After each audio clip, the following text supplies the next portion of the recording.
Tikam Samurai 3. Pergolakan di Malaya. Episode 63. Sementara itu dalam air, si bungsu menyeruak di antara rumpun-rumpun rumput. Dia harus bergerak perlahan sekali. Dan dia berharap agar hal yang sama juga dilakukan oleh kedua anggotanya di belakang. Kalau rumput-rumput itu bergerak dengan kuat, dan geraknya menuju ke pinggir, maka penjebak tentu akan segera curiga. Dan siapapun yang melihat pasti akan segera tahu bahwa di dalam air ada penyelam yang sedang mendekat. Sebab mustahil ada kapal selam dalam rawa sedengkal begini. Dan si bungsu memang beruntung.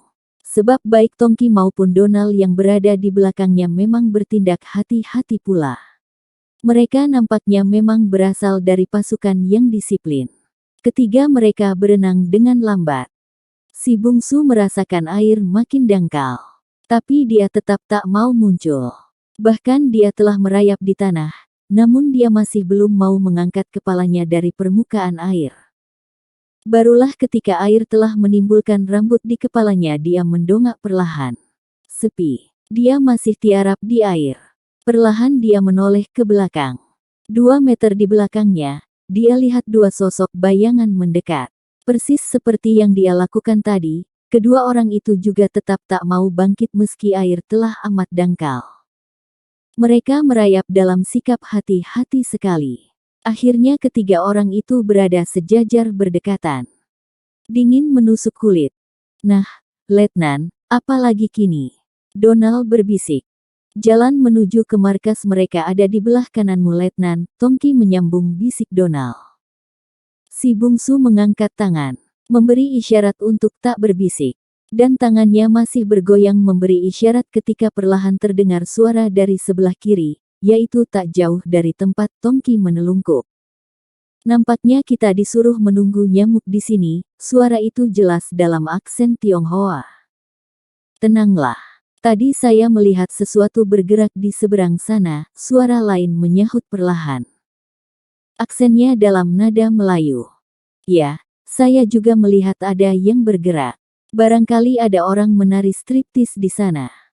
Hehe. Hihi. Huhu. Orang lain yang nampaknya juga sudah jengkel menanti ikut menyambung. Cibai. Kalian tak bisa diam. Cina yang lain bercarut dalam bahasanya. Dan 3 orang yang tadi menyumpah-nyumpah kesal itu pada terdiam. Nampaknya yang bercarut terakhir ini cukup berpengaruh di antara mereka. Suasana kembali sepi. Si bungsu, Tongki dan Donald masih tetap tiarap. Diam. Tongki dan Donald yang berbaring di lumpur berdekatan saling pandang. Dan seperti bersepakat, mereka menoleh pada si bungsu. Namun anak muda itu tengah menatap ke arah Cina yang bercarut terakhir. Cina itu nampak bersembunyi di atas dahan yang tingginya sekitar sedepa dari tanah. Terlindung oleh dedaunan yang lebat. Tongki dan Donald diam-diam mengakui ketajaman firasat anak muda itu. Coba kalau tadi mereka menyeberang saja bersama. Tentu kini mereka telah jadi tapisan didrill oleh senapan orang-orang yang menanti mereka ini. Si bungsu masih menatap ke arah suara di atas dahan yang jaraknya sekitar 20 depa dari tempatnya. Dia lalu menoleh pada Tongki dan Donald. Memberi isyarat. Dengan gerakan sehalus ular, kedua bekas anggota baret hijau ini merayap ke arahnya. Dan ketika jarak mereka tinggal sejengkal kedua orang itu berhenti. Si bungsu berbisik perlahan. Kita tak tahu dengan pasti berapa orang yang menanti kita di sini. Yang kita dengar berbicara hanya 4. Tapi saya merasa yakin jumlahnya lebih dari itu. Barangkali sekitar 10 orang. Nah, tugas kita sekarang membuat jalan aman bagi teman-teman di seberang. Caranya hanya satu, yaitu melenyapkan segala perangkap yang ada. Saya akan menyelesaikan Cina yang di pohon itu. Kalian pilih yang berdua yang bicara pertama tadi, dan si bungsu memberi beberapa penjelasan. Lalu dalam posisi tengkurap di lumpur itu, ketiga mereka saling bersalaman. Lalu Tongki dan Donald bergerak. Tongki nampaknya menuju ke arah Cina yang mula-mula bicara. Sementara Donald ke arah Melayu yang menyahut kedua. Si bungsu mengagumi cara mereka merayap. Dalam lumpur dan timbunan dedaunan tebal begitu, kedua orang itu merayap benar-benar seperti ular. Tak bersuara. Artinya, suara desir yang mereka timbulkan hanya bisa ditangkap oleh telinga yang amat tajam. Berarti masih ada seorang lagi di bawah yang harus diselesaikan. Yaitu yang bicara penghabisan sebelum Cina yang di atas cabang itu bercarut menyuruh mereka diam. Si bungsu perlahan merangkak ke arah suara itu. Dalam jarak 3 depa, si bungsu merasa berada di pasar. Orang itu membuat kegaduhan yang tak tanggung-tanggung dalam penantiannya. Dia menguap, dan suara kuapnya sebenarnya cukup perlahan. Tapi di telinga si bungsu, suara kuap seperti itu sama seperti mendengar suara teriakan. Kemudian orang itu beberapa kali menyumpah-nyumpah. Dari logatnya, si bungsu segera tahu, orang ini adalah orang Keling. Kini jaraknya hanya tinggal sedepah. Dan si bungsu segera dapat mencium bau tubuh Keling itu. Keling itu masih menyumpah-nyumpah karena muak menanti. Si bungsu mengukur jarak antara dirinya dengan orang Keling itu. Orang itu berada agak di atasnya sekitar sehasta. Hanya karena kesal sajalah orang Keling itu sampai tak melihat dirinya dalam jarak sedepa itu. Padahal orang itu menempati tempat yang strategis. Agak di atas tebing, si bungsu hanya dilindungi oleh gelapnya malam, dan sedikit semak-semak. Perlahan si bungsu menoleh ke kiri. Dalam jarak 4 depa, tegak pohon rimbun bercabang rendah. Dan di pohon itulah Cina yang bercarut tadi bersembunyi. Kalau sekarang di menyerang Keling ini, apakah Cina di atas pohon itu takkan mengetahui? Dia mengangkat kepala sedikit. Antara tempat Keling itu berada dengan pohon si Cina ada pohon-pohon kecil. Tak dapat tidak, Keling inilah yang harus diselesaikan dahulu. Dia merayap lagi, dan nampaknya Keling itu baru menyadari ada sesuatu yang tak beres di sekitarnya. Dia terdiam. Si bungsu juga menghentikan gerakannya. Orang itu menatap tajam ke depan, ke arah air rawa. Dia ingin memastikan apakah sesuatu yang bergerak di sana. Tak ada apa-apa. Air rawa itu tetap pekat dan gelap. Tetap tak ada riak apa-apa. Tapi ketika dia menukikkan pandangannya agak ke bawah, yaitu ke tebing yang terletak persis di bawah batang hidungnya, dia melihat sesuatu tergeletak. Terjulur dari dalam semak-semak yang setengah depa di depannya. Hitam dan agak besar. Nampaknya seperti pohon kayu yang lapuk. Tapi, apakah tadi pohon kayu itu ada di situ? Dia tak begitu yakin. Rasanya tidak. Atau salah mengingatkah dia?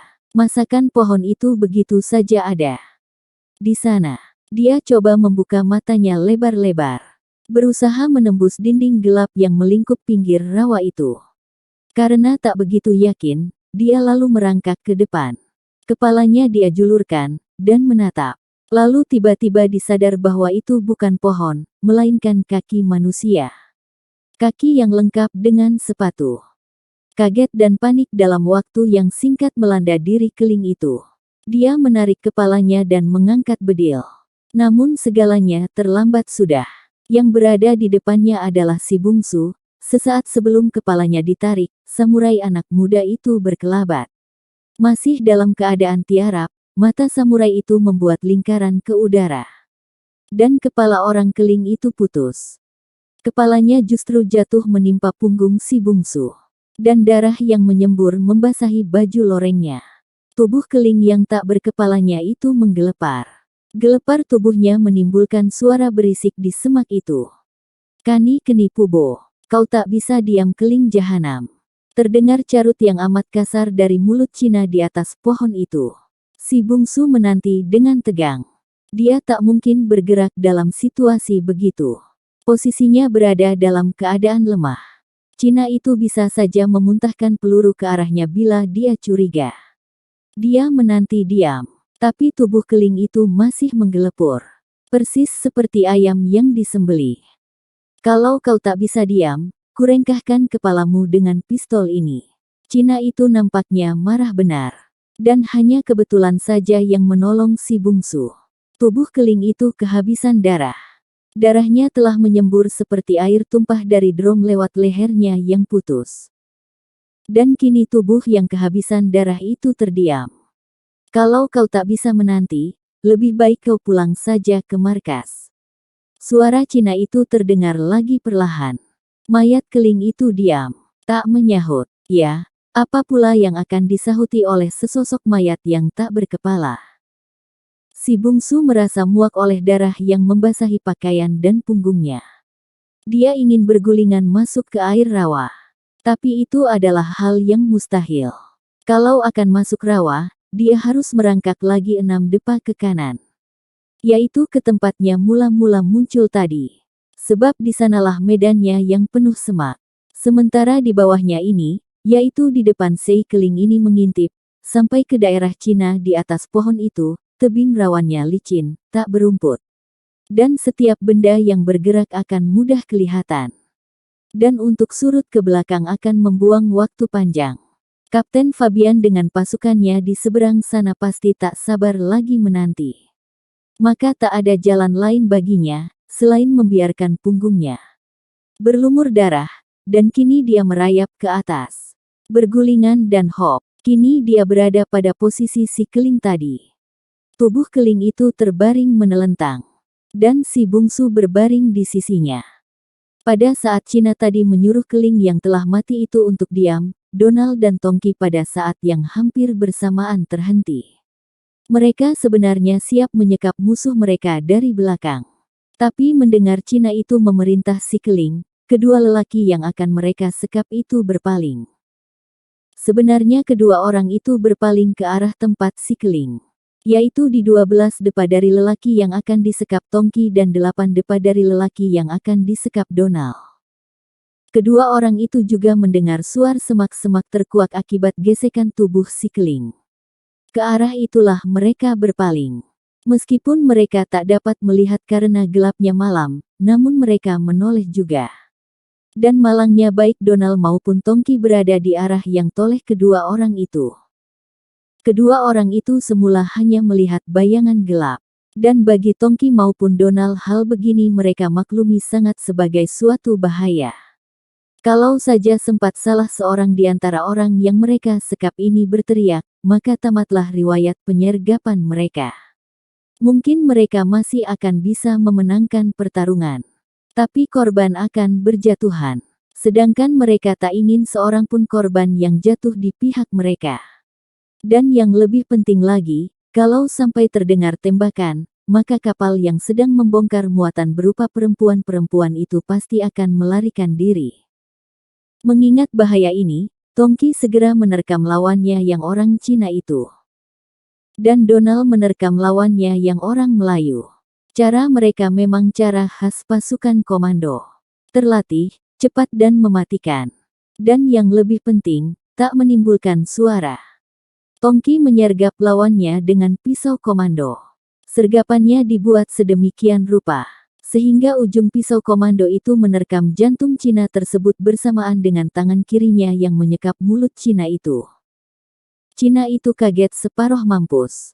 Bukan hanya separuh mampus, tapi dia kaget sampai mampus. Mula-mula tubuhnya akan berkelonjotan seperti tubuh keling yang dipancung kepalanya itu. Tapi Tongki menekan tubuhnya rapat ke tanah. Dan menyekap mulutnya kuat-kuat. Menghujamkan pisaunya sampai tembus ke hulu. Cina itu menggigit jari Tongki. Sakitnya bukan main. Tapi Tongki membiarkan. Lebih baik jarinya digigit. Biar saja, asal mulutnya tak terbuka. Jari tangan Tongki berdarah. Tapi akhirnya Cina itu mampus. Tongki menarik nafas. Perlahan tubuhnya bergulingan ke samping. Menelentang diam. Dan perlahan masih dalam berguling, mencabut pisau komandonya yang tertancap di jantung Cina itu. Cina berdegap itu beralih jadi mayat. Akan hanya Donald, dia juga mempergunakan pisau komando. Ya, keistimewaan pasukan komando, sebagaimana jamaknya pasukan komando. Ya, keistimewaan pasukan komando, sebagaimana jamaknya pasukan komando di negara manapun, adalah kemahirannya dalam bela diri. Dia menyerang dengan tusukan pisau komando. Serangan dengan pisau ini terutama ditujukan agar lawan tak bersuara. Dan serangan yang dilakukan juga tak menimbulkan suara. Namun orang Melayu yang dia serang ternyata punya refleks yang cepat. Tikaman pisau komando itu berhasil dia tangkis. Meski lengannya jadi luka, tapi nyawanya selamat. Dia berusaha mengangkat bedil dan memberi ingat teman-temannya. Tapi sergapan orang tak dikenalnya itu telah membungkam mulutnya. Tangan orang itu rapat sekali ke mulutnya. Posisinya yang duduk menyusahkannya untuk bergerak bebas. Dia menggeliat, tapi tangan kiri Donald benar-benar seperti melengket di mulutnya. Donald sendiri, merasa serangan pisau komandonya luput, segera memiting leher orang itu dengan tangan kanannya. Dia berusaha menanamkan kedua lututnya di tanah.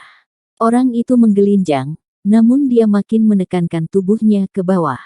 Dia tak ingin pergulatan ini menimbulkan suara. Suara harus dilenyapkan sedapat mungkin. Jika suara tak bisa diredam, maka penyergapan bukan bernama penyergapan. Namanya sudah jadi pertempuran.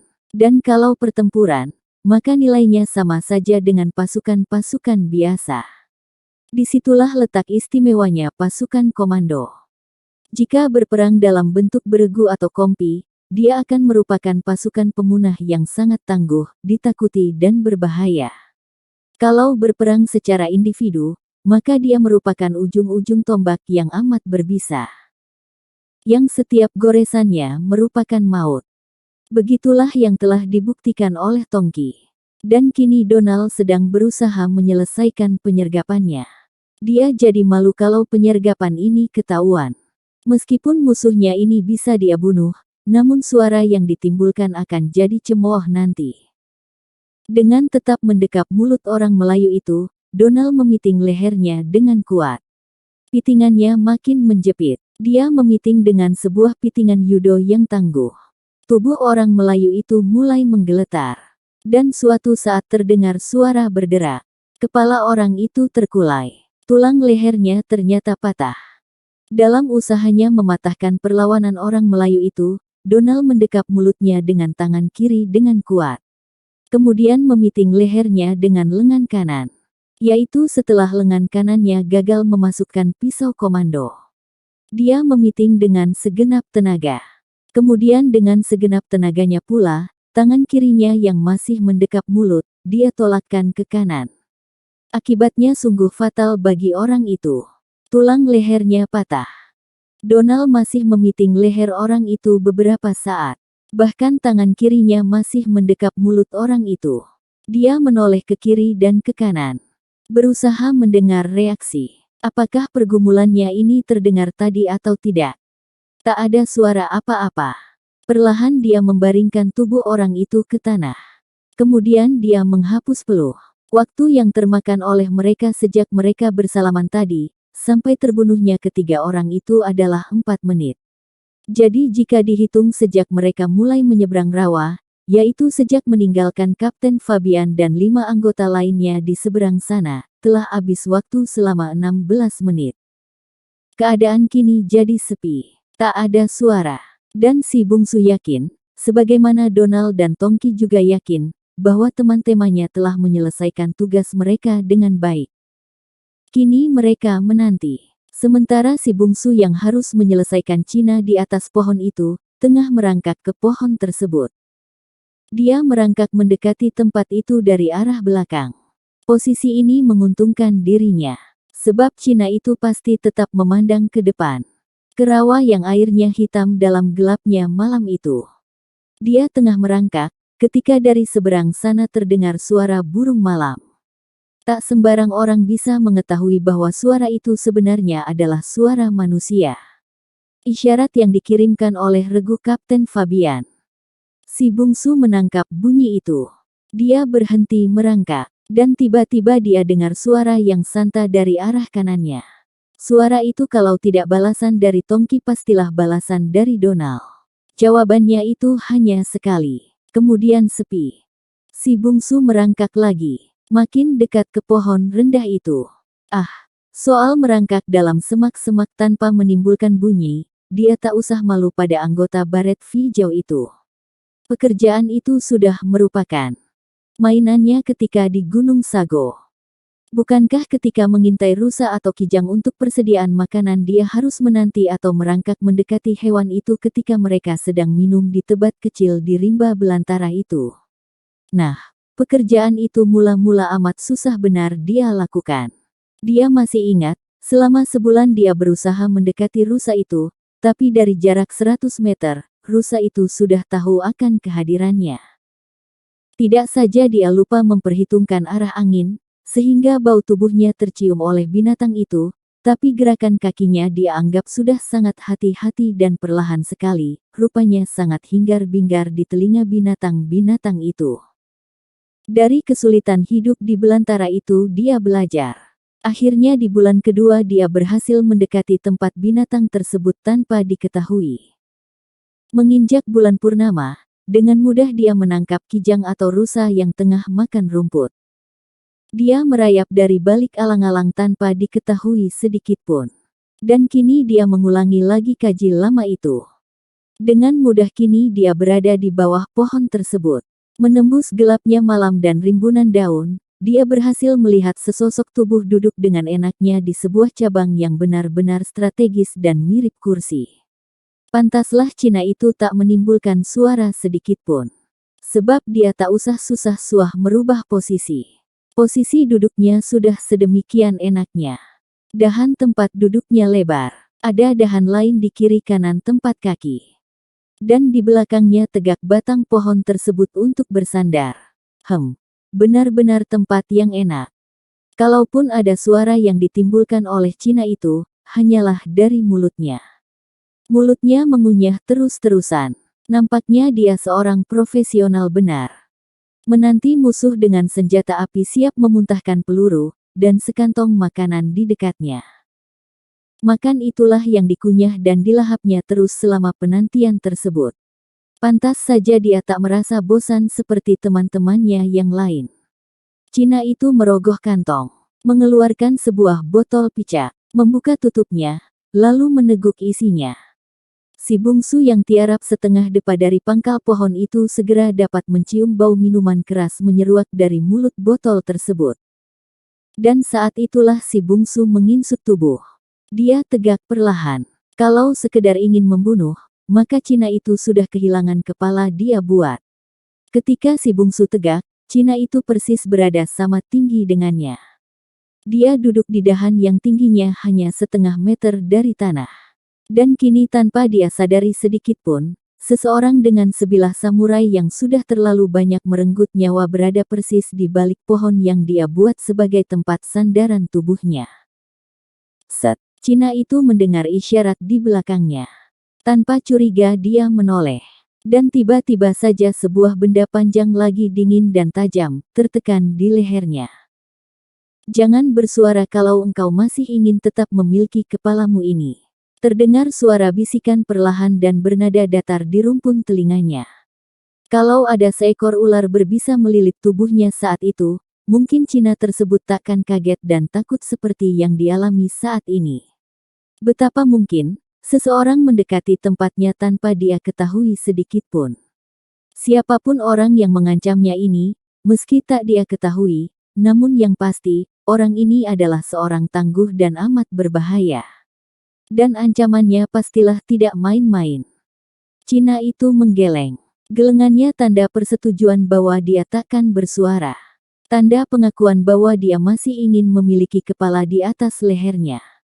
Engkau harus bicara bila mana ku perintahkan, suara dingin dan datar itu kembali berbisik di pangkal telinganya. Cina itu menelan ludah, lalu mengangguk. Dan apa yang akan kau katakan, haruslah menurut yang kuingini. Cina itu tak segera mengangguk. Mata samurai menekan lehernya. Dan dia segera merasakan bahwa mata benda yang ditekankan ke lehernya itu telah memakan daging lehernya. Terasa pedih. Dan sesuatu yang cair lagi panas mengalir di lehernya itu. Darah.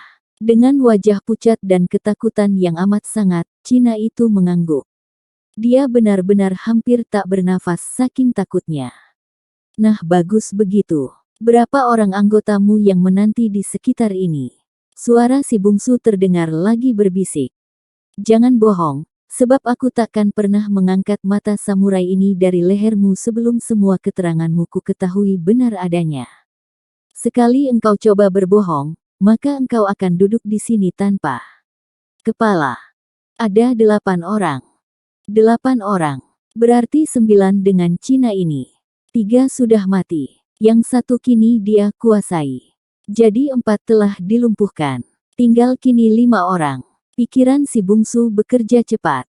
Suruh mereka berkumpul kemari semua, si bungsu berbisik lagi. Dan Cina itu nampaknya memang pimpinan penyergapan itu. Dia segera memberikan perintah untuk berkumpul. Dan teman-temannya yang lain, karena merasa bosan menanti tanpa hasil sejak tadi, segera berdatangan. Si bungsu memberi isyarat dengan bunyi siulan yang mirip suara burung. Dan Donald serta Tongki yang masih tiarap dalam semak belukar mendengar siulan itu. Mereka segera mengerti maksudnya. Kedua orang ini segera menanti. Begitu anggota-anggota sindikat itu tegak dan berjalan dalam kegelapan menuju tempat Cina itu, mereka juga ikut berdiri. Dan ikut berkumpul dekat kayu tersebut. Cahaya gelap membantu mereka. Tak ada yang tahu bahwa di antara yang berjalan menuju tempat berkumpul itu ada 2 orang lain yang tak sama dengan mereka. Dan penyelusupan itu baru diketahui ketika mereka semua telah berkumpul. Jangan ada yang bergerak. Kami pasukan baret hijau. Jika ada yang melakukan sedikit saja gerakan, akan kami siram dengan peluru, terdengar suara Tongki perlahan. Semua jadi kaget. Mereka menoleh. Dan dalam kegelapan itu ada 2 orang yang tegak hanya setengah depa dari mereka. Mengacungkan bedil dan siap tembak. Dalam jarak begitu dekat, mana ada harapan bagi mereka untuk melakukan sesuatu. Mereka hanya heran, mana 3 orang lagi teman mereka. Dan mana Cina yang memimpin mereka yang tadi menyuruh mereka berkumpul. Si bungsu membisikkan sesuatu ke pangkal telinga Cina itu. Dan terdengar suara Cina itu. Menyerahlah. Kita sudah terkepung. Terdengar sumpah serapah. Tongki dan Donald bertindak cepat. Mereka melucuti keempat orang itu.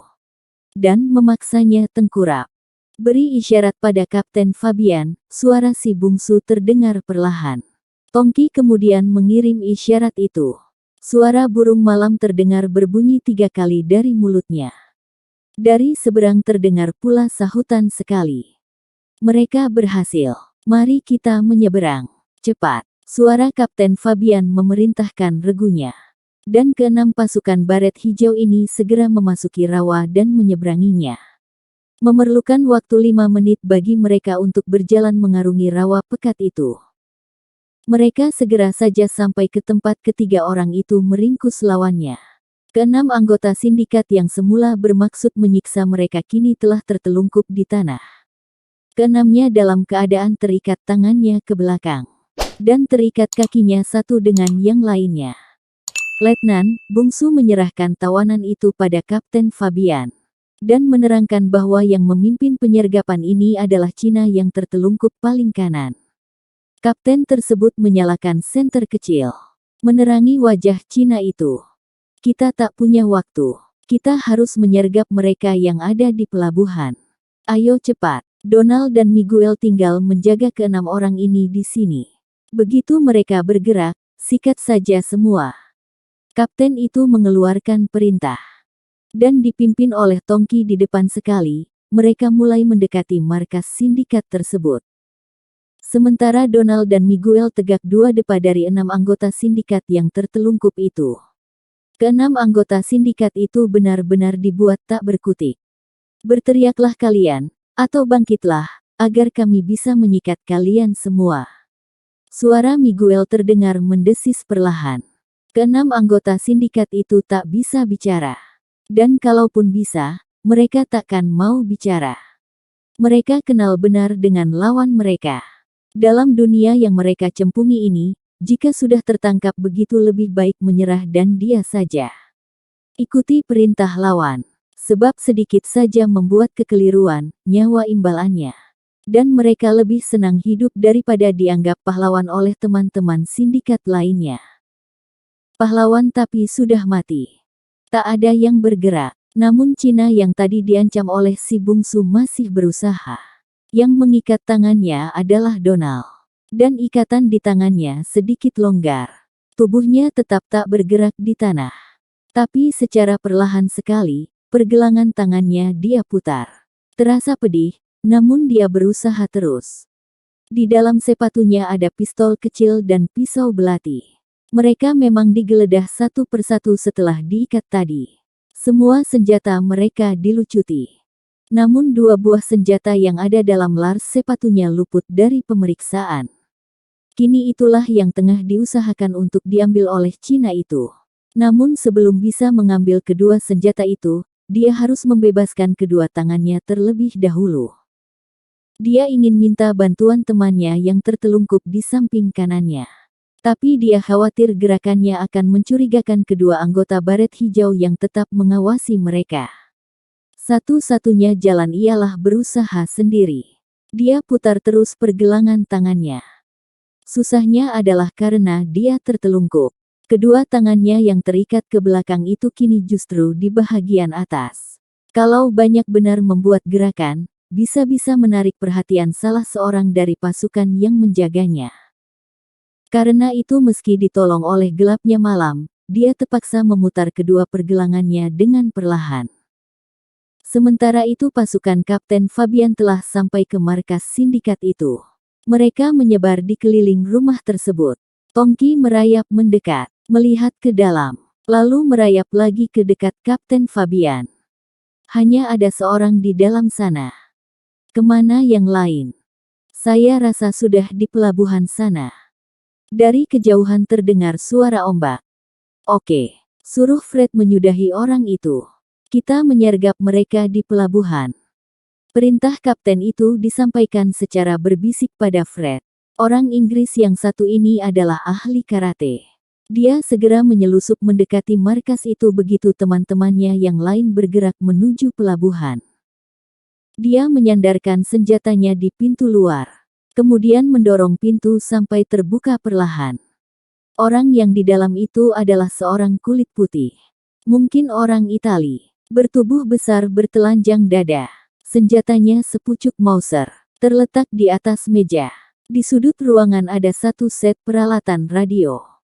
Nampaknya orang ini adalah seorang telegrafis. Halo friend, Fred menegur perlahan. Orang itu menoleh pula perlahan. Tapi gerakan perlahannya segera berubah begitu menyadari bahaya. Dia tegak dan berusaha melangkah ke meja diniana bedilnya dia letakkan. Jarak antara dia duduk dengan meja dia meletakkan bedilnya sekitar 2 meter.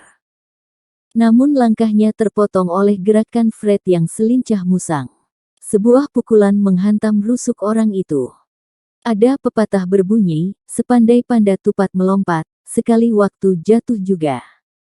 Dan itulah yang dialami Fred malam ini. Dia memang jago karate andalan dalam pasukannya. Tapi sebenarnya dia harus memperhitungkan waktu dan kecepatan. Dia tak boleh mengulur waktu. Dan saat ini, kecepatan bicara banyak. Rusuk orang itu memang kena dia hantam. Tapi orang itu punya antisipasi yang tangguh pula. Begitu jalannya dihadang, tangannya bergerak. Dan tangan kanannya menghantam hidung Fred. Rusuk orang itu memang kena gebrak kuat. Tapi tak cukup sampai mematahkan tulangnya seperti yang biasa diperbuat Fred terhadap lawan-lawannya. Orang Itali itu hanya tersurut dengan wajah meringis. Tapi sebaliknya, Fred juga seperti ditendang mundur. Hidungnya pecah dan berdarah. Orang itu ternyata juga seorang karateka. Kini mereka tegak saling berhadapan. Menyadari bahaya, tangan Fred bergerak ke arah pisau komandonya. Namun wajah orang itu tersenyum sinis. Halo boy, beraninya hanya pakai pisau. Kenapa tak sekalian kau pakai senjataku di meja itu? Muka Fred jadi merah. Dia merasa dihina dengan ucapan itu. Orang itu menganggapnya takut berkelahi dengan tangan kosong. Dia tak jadi mencabut pisau komandonya. Dia menggeser tegak. Kini mereka berhadapan. Dari sikap tegak dan cara lelaki itu menempatkannya tangannya, Fred segera tahu bahwa orang ini adalah karateka seperti dirinya. Dan Fred lagi-lagi membuat kesalahan. yaitu dengan membiarkan dirinya terpancing oleh ejekan lawan. Dia sedang berada dalam suatu pasukan. Berarti bukan hanya dirinya yang harus dia selamatkan.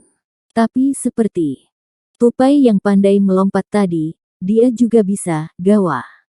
Kini mereka mengintai langkah lawan. Fred mendahului menyerang dengan sebuah tendangan ke selangkangan orang itu.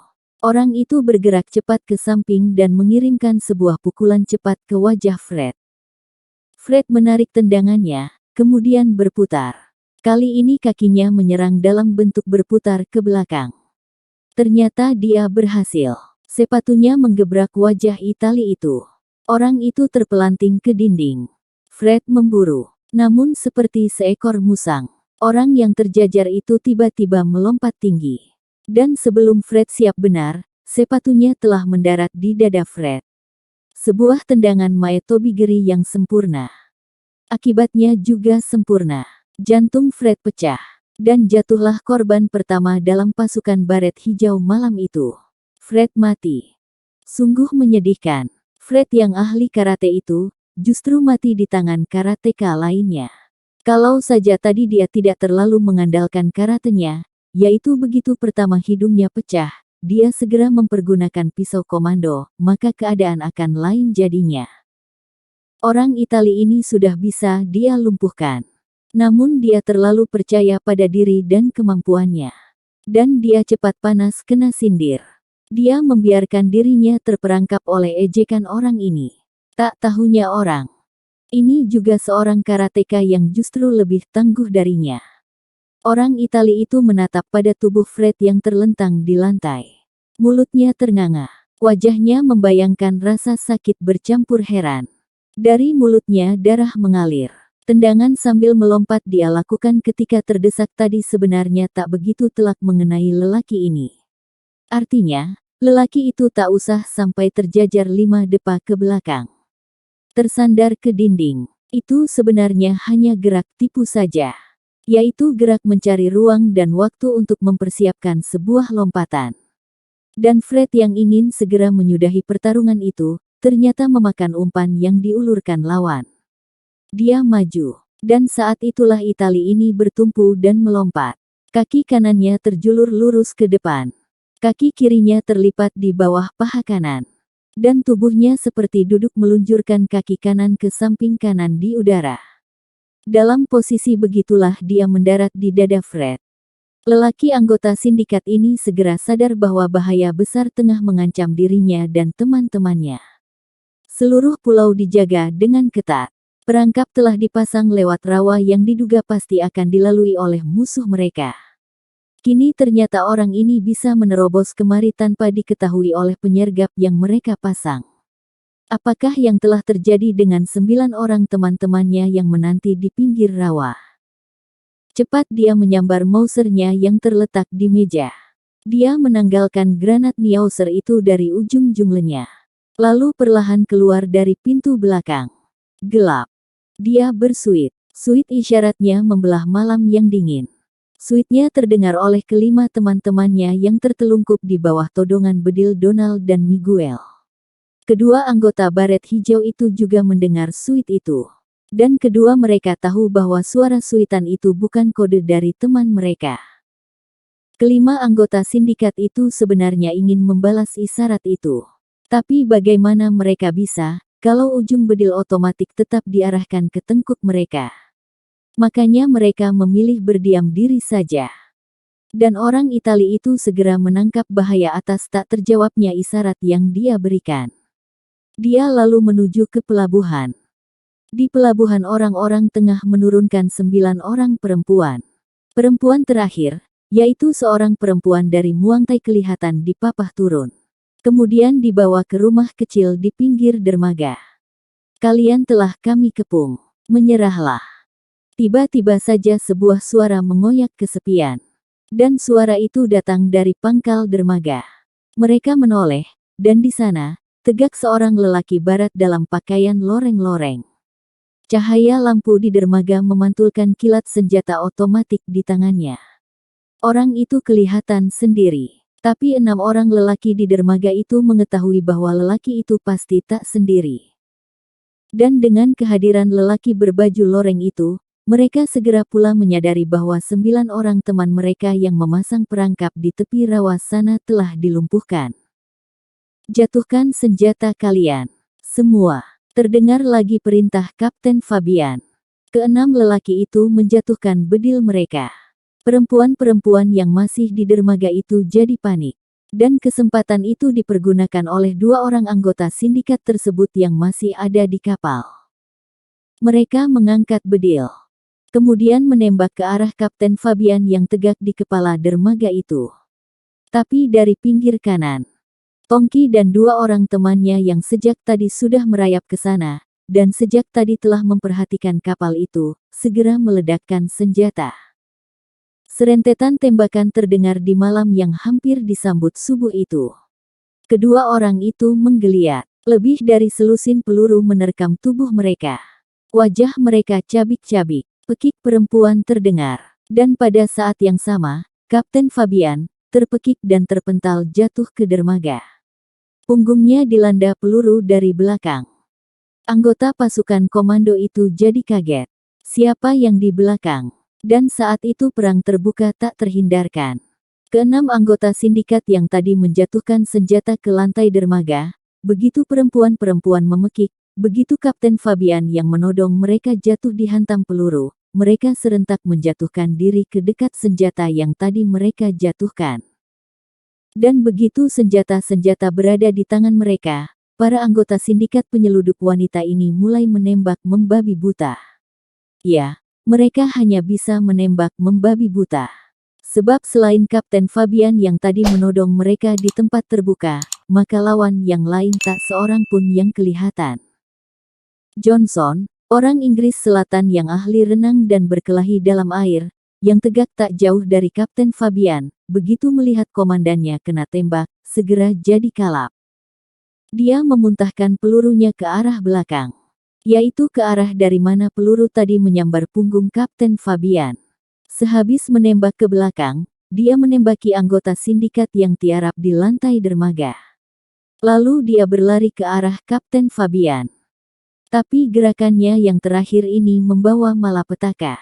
Yang menembak Kapten Fabian adalah orang Italia yang telah membunuh Fred Williamson dengan tendangan karate di markas mereka tadi.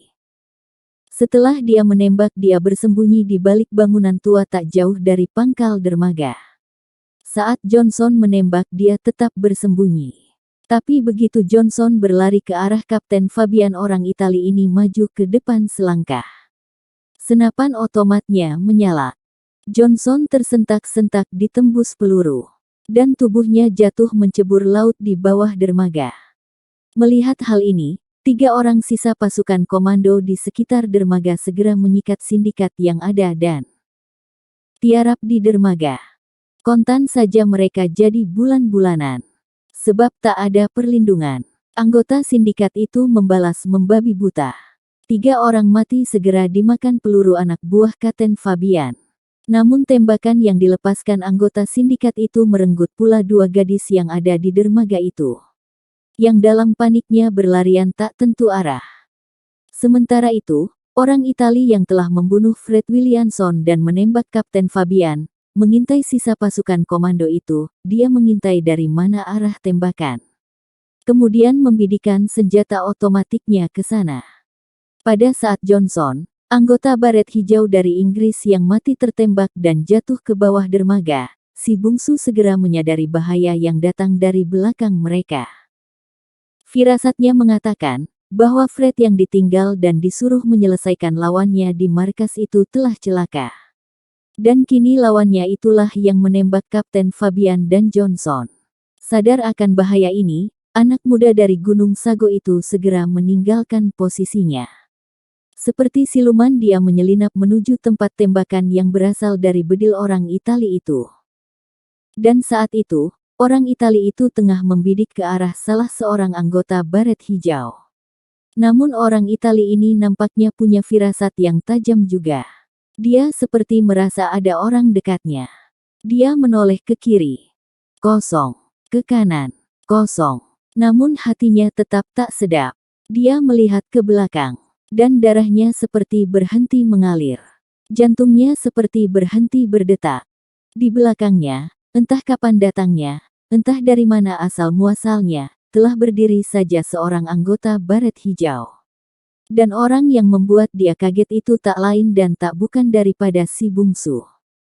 Namun Itali ini segera jadi lega. Sebab di tangan orang itu tak tergenggam sepucuk senjata apapun. Di tangannya hanya ada sebuah tongkat kecil. Dia segera berbalik sambil menembakkan bedilnya setinggi pinggang ke arah si bungsu.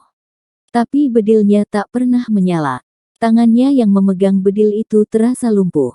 Sakit dan pedih bukan main. Dan ketika menoleh, dilihatnya tangan kanannya telah putus. Dia hampir tak percaya. Namun si bungsu juga tak memberi kesempatan pada orang Itali yang telah membunuh Fred Williamson itu untuk percaya. Samurai di tangannya segera melibas lagi. Dan mata samurai itu menyelusup antara dagu dan pangkal leher si Itali. Darah segera menyembur dari luka yang menganga membelah jakun orang itu. Tubuhnya mengelupur-gelupur, mati seperti babi disembelih. Dan ketika si bungsu menoleh ke dermaga, pertempuran telah selesai. Semua anggota sindikat yang ada di dermaga itu, kecuali satu orang mati semua. Ya, kecuali satu orang. Yang satu orang ini adalah orang Cina. Dan dia belum mati. Dia belum mati karena berlindung di balik tubuh seorang gadis Indonesia. Di tangannya Cina itu memegang sebuah pistol. Pistol itu, lobnya ditekankan rapat-rapat ke pelipis gadis Indonesia itu. Sementara tangan kirinya memiting leher gadis itu dari belakang dengan kuat. Jangan menembak. Kalau kalian menembak, gadis ini kubunuh. Gadis ini kupecahkan kepalanya. Cina itu menggertak. Ketiga pasukan baret hijau di sekitar dermaga itu tertegun. Si bungsu juga tertegun. Subuh tiba-tiba datang menguak malam yang gulita. Cahaya subuh yang kemerah-merahan. Dermaga itu sendiri telah berkuah darah. Dengan si bungsu, maka pasukan baret hijau di sekitar dermaga itu hanya tinggal 4 orang. Jumlah mereka semua 9 orang. 2 orang yaitu Donald dan Miguel menjaga tawanan dekat rawa. Fred Williamson gugur. Johnson dan Kapten Fabian juga tertembak. Cina berperut gendut bertubuh gemuk itu mulai menyeret gadis yang dia jadikan tameng itu ke ujung dermaga. Ke arah kapal. Dia bergerak mundur dengan gadis itu di depannya. Keempat anggota baret hijau itu tertegun di tempat mereka masing-masing. Di dermaga, ada sekitar 3 orang gadis yang barangkali mati terkena peluru nyasar. Apakah akan ditambah lagi dengan kematian gadis yang dijadikan tameng itu? Di tempatnya tegak, si bungsu menoleh ke tempat Sony. Anggota baret hijau dari yang berasal dari Inggris dan ahli menembak dan ahli bahan-bahan peledak itu juga tengah memandang pada si bungsu. Setelah kematian Kapten Fabian, maka komando kini dipegang oleh letnan itu. Dia memang ahli menembak tepat. Tapi menembak Cina itu dari jarak sejauh ini, dengan mulut pistol yang ditekankan rapat ke pelipis gadis itu, Sony jadi khawatir juga. Makanya dia menoleh ke arah si bungsu meminta pendapat. Si bungsu mengangguk, dan isyarat itu sudah cukup bagi Sony. Isyarat itu adalah perintah untuk menembak. Sudah tentu dia berusaha melumpuhkan Cina itu tanpa membuat gadis yang disanderanya jadi cedera. Tapi kalaupun akhirnya gadis itu cedera, maka dia takkan dipersalahkan. Sebab perintah langsung dari pimpinan pasukan. Anak Inggris yang masih muda itu perlahan mengangkat bedilnya. Sepucuk jenggel senti otomatik. Dia membidik. Dari tempatnya tegak, Cina yang tengah mundur itu kelihatan tubuhnya sedikit di balik tubuh gadis yang dia jadikan sandera itu. Cina itu nampaknya salah seorang dari pimpinan sindikat penyelundupan ini. Dan ia cukup cerdik. Dia tetap melindungkan dirinya rapat-rapat ke tubuh gadis itu. Demikian pula kepalanya dia letakkan rapat-rapat di belakang kepala si gadis. Dengan demikian dia memunahkan kemungkinan untuk kena tembak. Sony juga menyadari betapa sulitnya membidik sasaran bergerak dan dalam posisi terlindung begitu. Namun dia sudah dikenal sebagai penembak jitu yang jarang tandingannya dalam pasukannya dan salah satu modal untuk bisa menembak jitu adalah ketenangan dan kesabaran yang luar biasa. Tangan kirinya yang menopang laras jenggel itu seperti dipakukan. Tak bergerak sedikit pun. Telunjuk kanannya rapat menempel di pelatuk bedil itu. Popor bedil itu menekan bahunya dan menempel rapat di pipi kanannya. Mata kirinya terpicing. Dan dia bernafas lewat mulut dalam jarak waktu yang teratur. Sistem pernafasan begitu membuat dadanya tak begitu berombak ketika bernafas. Dan dengan demikian, tubuhnya juga tak banyak bergoyang jika dibandingkan dengan kalau dia bernafas lewat hidung seperti biasa. Cina gemuk itu akhirnya sampai ke tepi dermaga. Nah, dia nampaknya menemui kesulitan. Untuk masuk ke kapal, dia harus menuruni sebuah anak tangga. Sony membidik. Yang dia bidik bukan kepala atau bagian tubuh yang lain. Yang dia bidik justru siku kanan lelaki itu. Siku kanannya menyembur keluar. Hal itu disebabkan karena tangan kanannya memegang pistol yang ujungnya ditekankan ke pelipis gadis itu. Kalau saja dia bisa menembak dengan tepat, maka telunjuk kanan Cina itu pasti takkan mampu menarik pelatuk karena sikunya remuk. Urat pengatur gerakan jari berada pada siku dan lipatan siku. Kalau siku itu bisa dia remukkan, maka urat-urat jari itu otomatis lumpuh. Pistol di tangan lelaki itu akan jatuh dengan sendirinya. Cina itu mundur, setapak kaki kanannya turun ke bawah anak tangga di bawah dermaga. Dan saat itulah letusan bergegar dari lup senjata Sony. Terdengar pekik gebalau dari dermaga.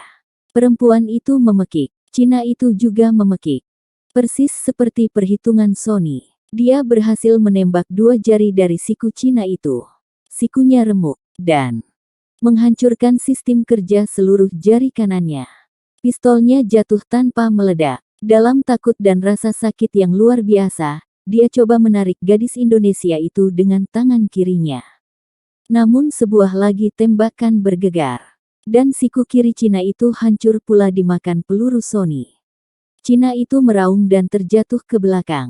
Untung jatuhnya ke dalam kapal dan menimpa tubuh anak buahnya yang tadi telah mati ketika akan menembak Kapten Fabian, tapi didahului oleh pasukan kapten itu. Gadis itu sendiri jatuh tertelungkup.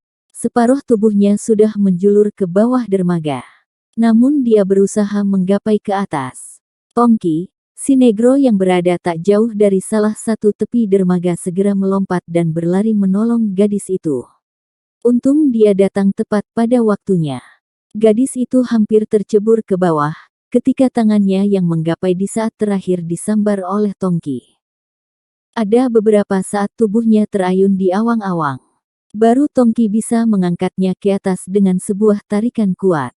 Gadis itu menangis, dan rubuh ke dalam pelukan Tongki. Dia jatuh pingsan. Sony masih tetap tegak. Jenggel mautnya tetap pada posisi siap tembak seperti tadi. Ujung bedilnya kini dia arahkan ke kapal. Cina gemuk yang memimpin sindikat penyelundupan wanita-wanita di Asia Tenggara itu tergolek kesakitan di lantai kapal. Mulutnya menyumpah-nyumpah. Kemudian perlahan dia bangkit. Merangkak, tapi rubuh lagi, kedua tangannya tak lagi bisa dipakai. Dengan menyumpah dan bercarut marut, dia bangkit. Dan saat itu pula, ketika dia tengah tegak, bedil Sony menyalak lagi. Senapan senti otomatik itu memuntahkan 4 peluru berturut-turut dalam jarak 2 detik.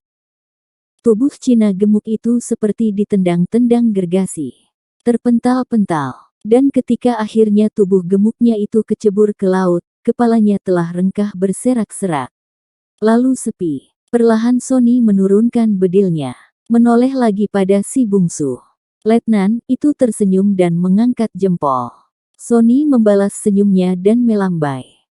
Mereka berjalan ke arah tubuh Kapten Fabian yang tertelungkup mandi darah. Tongki, ambil tubuh Johnson di bawah. Si bungsu berkata. Siap, Let. Mereka melangkah ke dermaga. Tapi langkah mereka terhenti ketika dari belakang terdengar derap sepatu. Ketika mereka menoleh, kelihatan Miguel dan Donald menggiring ke 6 tawanannya yang mereka tinggalkan di pinggir rawa tadi. Dua orang di antara tawanan itu menggotong tubuh Fred Williamson. Rupanya Donald dan Miguel mendengar tembakan-tembakan pertempuran. Mereka segera menyuruh tawanan itu bangkit, lalu menggiring mereka ke arah markas. Ketika Donald masuk, dia terkejut melihat mayat Fred terlantar. Dari mulut temannya itu mengalir darah segar. Dari markas itu terdengar suara tembakan 2 kali. Suara tembakan itu adalah suara tembakan Sony yang menghantam si kucing gemuk yang menyandera gadis Indonesia itu. Mereka memerintahkan 2 orang di antara tawanan itu untuk menggotong mayat Fred. Dan dengan menodong mereka dari belakang, kedua anggota baret hijau itu membawa tawanan tersebut ke dermaga. Mayat Fred dan mayat Johnson segera dibaringkan di dermaga. Ketika tubuh Kapten Fabian akan diangkat, terdengar keluhan lemah. Dia masih hidup, si bungsu berseru. Semua anggota baret hijau itu berlarian ke arahnya. Kecuali Miguel yang tetap menodong para tawanannya yang menelungkup di tanah. Kapten Fabian ternyata memang masih bernafas. Meski denyut jantungnya sudah melemah, tapi dia masih hidup. Itu yang penting. Bob, lekas. Donald memanggil temannya Bob Hansen, orang Irlandia yang ahli dalam obat-obatan. Sersan itu segera membuka ransel kecil di punggungnya, mengeluarkan obat-obatan. Donald dengan hati-hati merobek baju kapten itu tentang luka di punggungnya. Ada 2 peluru bersarang di pundak kapten itu. Untung yang kena adalah pundak belakang bahagian kanan. Kalau bahagian kiri, kapten itu takkan tertolong lagi. Bob Hansen mencuci luka di bahu kapten itu dengan cairan steril dari botol kecil di dalam ranselnya. Kemudian kelihatan lubang peluru di pundak kapten itu 2 buah sebesar ibu jari. Pelurunya tertahan oleh tulang belikat. Kita memerlukan pisau yang tajam untuk operasi. Bob Hansen berkata. Semua anggota pasukan itu segera saja menoleh pada si bungsu. Memandang pada samurai di tangannya. Ya, saya memiliki pisau yang tajam, si bungsu yang jongkok di dekat mereka berkata. Dan tiba-tiba saja tangan kanannya mengulurkan sebuah samurai kecil. Tak seorang pun melihat dari mana letnan itu mengambil samurai yang panjangnya sekitar sejengkal itu. Tak ada di antara mereka yang tahu bahwa ada 6 samurai semua yang tersimpan di balik lengan baju loreng si bungsu. Dan sebentar ini ketika Bob Hansen mengatakan memerlukan sebuah pisau tajam, dia menggoyangkan tangan kanannya. Salah satu samurai kecil di lengannya itu meluncur turun. Disambut oleh telapak tangannya. Bersambung ke episode 64.